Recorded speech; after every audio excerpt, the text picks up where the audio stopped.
pong si Representative Zaldico, nag-90-60 daw ang BP. Kaya kinakailangan daw po ng extensive check-up daw po sa US. Grabe naman yan. Grabe naman yan. Nung pinag-uusapan ninyo yung 2025 budget, hindi naman kayo nagkakaganyan. Habang nag-i-insertion kayo, tuwan-tuwa pa yung mga kalusugan nyo. Tapos ngayon nagkakahulihan na, biglang nag-90-60 yung blood pressure ninyo. Bakit? Dahil ba natatakot na mabuking? Di ako, nagtatanong lang naman.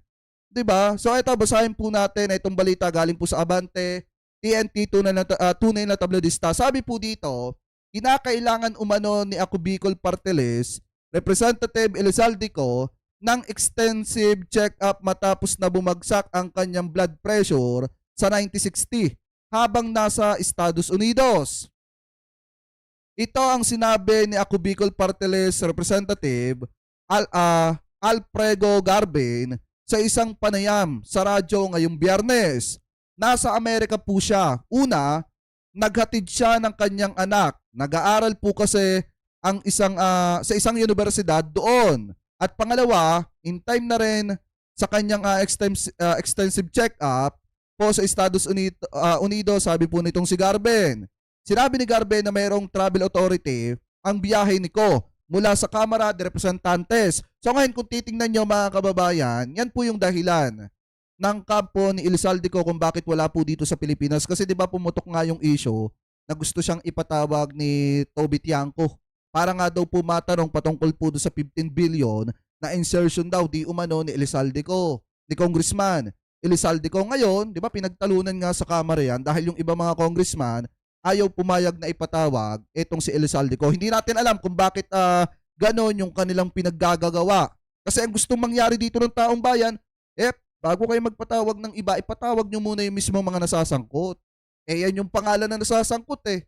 Kahit pa sabihin na kaalyado mo yan, kahit pa sabihin na ka-colleagues mo, kasi nga congressman, dapat ipatawag yan. Hindi pwedeng iiwasan ninyo yung investigasyon patungkol sa pera ng mamamayang Pilipino na di umano'y nakurap dahil sa mga palpak na flood control project at mga palpak na contractors. Diba na pagmamayari ng mga politician. Ngayon, kung iiiwas ninyo ng iiiwas, na wag tawagin itong si Congressman Zaldico, mas mabuting itigil nyo na lamang po yung inyong investigasyon dyan sa Kamara. Kasi unang-unang gusto makita dito ng taong bayan yung mismo mga pinangalanan nasangkot sa maanumalyang flood control. Diba kung iiwas ninyo si Congressman Zaldico, di dapat itigil nyo na lang yung investigasyon ninyo at ipaubaya nyo na lamang po sa Independent Commission na binubuo ng presidente. Diba? So ngayon ituloy pa natin. Sabi pa dito, basahin pa natin mga kababayan. When he reassigned from the chair of the Committee on Appropriation, talagang palagi na siyang nasa abroad. Sa kadahilan ng na meron siyang heart ailment, palagi na siyang nagpapacheck up, sabi ni Garbin. Ayon sa Sulon, mula pa noong Pebrero ay panay na ang biyahe ni Ko sa ibang bansa gaya ng Singapore upang humarap ng second opinion kaugnay ng kanyang kondisyon. And in fact, when I talked to him yesterday, sabi niya yung doktor niya found out na 90-60 daw yung blood pressure. And the doctor said that we need extensive check-up on your heart. Sabi pa nitong si Garben. Sabi ng doktor niya, medyo irregular daw ito, yung 90-60, ang blood pressure mga kababayan. And I think you have to undergo several procedure pa. Dagdag pa nito. Hindi naman sinabi niyang hindi siya uuwi. As of yet, hindi pa natin alam kung kailan siya makakauwi. Alam niyo, narinig ko na sa pelikula to Itong mga ganitong klase ng insidente, itong mga ganitong klase ng istorya, narinig ko na sa pelikula yan. Kasi biruin nyo, syempre nga naman, matindi-tindi yung issue ng flood control. May mga lumalabas na pwedeng makulong. Diba? May mga lumalabas na nag-insertion ng 15 million pesos. May mga lumalabas na may kaugnayan sa SunWest. Diba, kung talagang madadawit yung pangalan at biglaan naman ito na parang napaka-timing naman sa issue na pinag-uusapan ay itong maanumalyang flood control, anong iisipin ng sambayan ng Pilipino? Kayo, tanungin ko kayo mga kababayan, Ano masasabi ninyo dito?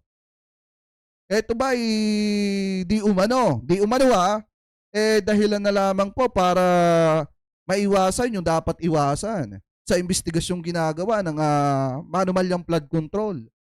'Di ba? Kasi biruin nyo pagmula doon sa pinagtatalunan kung ipapatawag o hindi, ngayon nakakapagtaka naman na biglang bumagsak yung dugo sa 9060. Samantalang nung mga panahon na pinag-uusapan yung budget kung paano mag-i-insertion, okay naman yung kalusugan. Pero anyway, mga kababayan, bigyan pa rin natin yan ng benefit of the doubt. Kasi nga baka mamaya nag-9060 nga.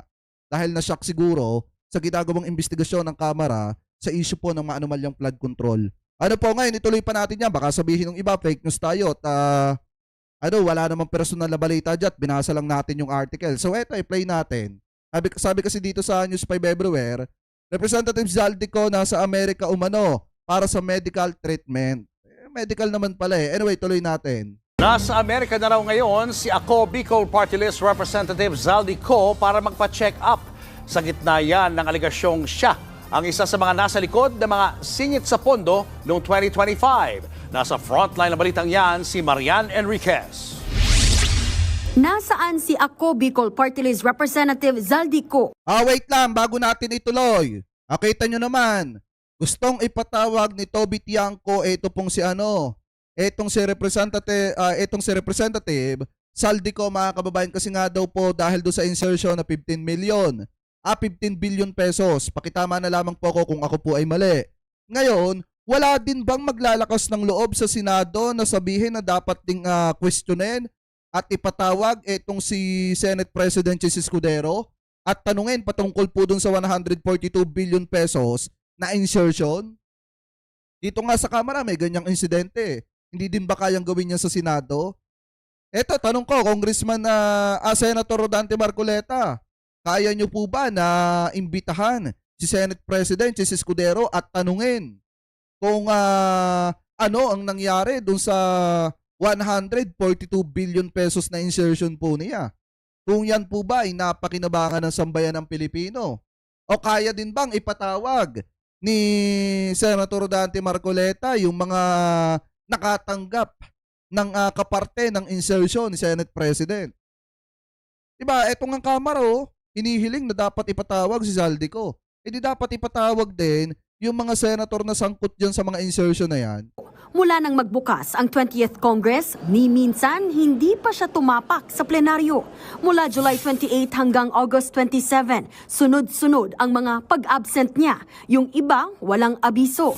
Isang beses lang daw nagpaalam. Ang madalas niyang dahilan ay nasa distrito o nasa committee meeting siya. Kinumpirma ni House Spokesperson Attorney Princess Abante na nasa Amerika si Ko para raw sa medical treatment. Sa alam ko, he's currently out of the country. I understand he is nasa United States siya for medical treatment with appropriate travel documents. Pero kampante naman ang kapartido ni Ko na si Ako Bicol Party List Representative Alfredo Garbin Jr. Kasi may na-mention sa akin na parang 90/60 ang baba daw ng blood pressure niya. So, may ikakandak na extensive check-up. Pero habang nagpapa-check up si Ko sa abroad, namumuro naman ang pangalan niya sa usapin ng budget insertion. Ayan Sa huling pagdinig ng House Infra Committee nitong Martes, itinuturo ni Navotas Representative Toby Tiangco na nagsingit umano si dating House Appropriations Chairman Zaldico ng higit 13 billion pesos sa pondo ng bersyon ng Bicameral Conference Committee. Git naman dyan ni Garbin, huwag sanang puro akusasyon lang. Dapat may ebidensya yan. Kung may katotohanan man at may irregularidad, ang tamang action dyan ay mag-file siya ng kaso. Wala pang pahayag sa ngayon. Hindi, pagkakalam ko para may hawak ata na USB, mga kababayan, etong si Wait lang, hindi ba tayo nawala? Ayan. Hindi, pagkakalam ko, mga kababayan, parang may hawak ata na USB itong si etong si Toby Tiangco, na kung saan magpapatunay ata na parang di umano may insertion, mga kababayan, eto pong si Congressman Elizalde ko. Di ba, kasi biruin nyo, sa totoo lang, mga kababayan, ito kasi mahirap dito. Alam nyo, kung ako yung congressman na inaakusahan, pupunta ako dyan, sasagutin ko yung mga tanong sa akin. 'Di ba kung wala naman nga talaga akong kasalanan, pero kung may kasalanan ka, talagang talagang papakalayo-layo ka para di ka matanong. Eh ngayon, hindi naman pipwede na Congress lang yung may senaryo na ganyan. Kaya nga ang tanong natin dito mga kababayan, sino sa Senado ang maglalakas ng loob na tularan etong si Toby Chanco na tanungin din yung Senate President patungkol mga kababayan naman doon po sa issue ng 142 billion na insertion. Meron kaya senator na maglalakas ng loob na tanungin yon? Diba? Kasi narinig ko lang last time, yung sinabi ni Tito Sen na kapag pinag-usapan yung budget ng COMELEC, talagang itatanong talaga kung sino naman yung mga senator na nabudbudan ng donasyon ng mga kontraktor. Pero hindi na pag-usapan doon yung insertion. Kaya dapat malaman din ng taong bayan kung ano na ba nangyari dun sa insertion ng mga senator. Anyway, ituloy pa natin. Yun si Ko. Nagbabalita mula sa Frontline, Marian Enriquez. News 5. O ayan, maliwanag mga kababayan ha, na ayon po dito sa mga balitang hinimay natin, si Congressman Elizalde ko daw po ay nasa ibang bansa, nasa US, kasi nagpapa-check up daw dahil nga bumagsak daw ang BP ng 90/60. Siguro mga kababayan, baka gano'n naman talaga ang tao kapag kinakabahan. Minsan nagkakaroon ng problema, na high blood o bumabagsak bigla yung BP. Pero para sa akin, sana gumaling siya para masagot niya yung tanong ng sambayan ng Pilipino. Ganun lamang naman po kasimple. Dahil kaya nga lagi ko naman sinasabi, hindi naman tayo naghahangad ng masama para sa iba, pero sana gumaling siya at masagot niya yung mga accusation sa kanya ni Toby Chanco. Kasi hanggat hindi niya po sinasagot ito, iingay ng iingay etong isyong ito, lalaganap ng lalaganap ito hanggang sa mapatunay na talaga pong siya ay nagkasala. Kaya nga habat maaga pa, kung siya'y nagkamali, di aminin na niya. Kung hindi naman siya nagkamali, o di labanan niya yung accusation laban sa kanya at patunayan niya na inosente po siya. So kayo, mga kababayan, kung kayo po ang tatanungin, ano po ang komento ninyo, hingil po dito sa topic na ito na tinalakay po natin.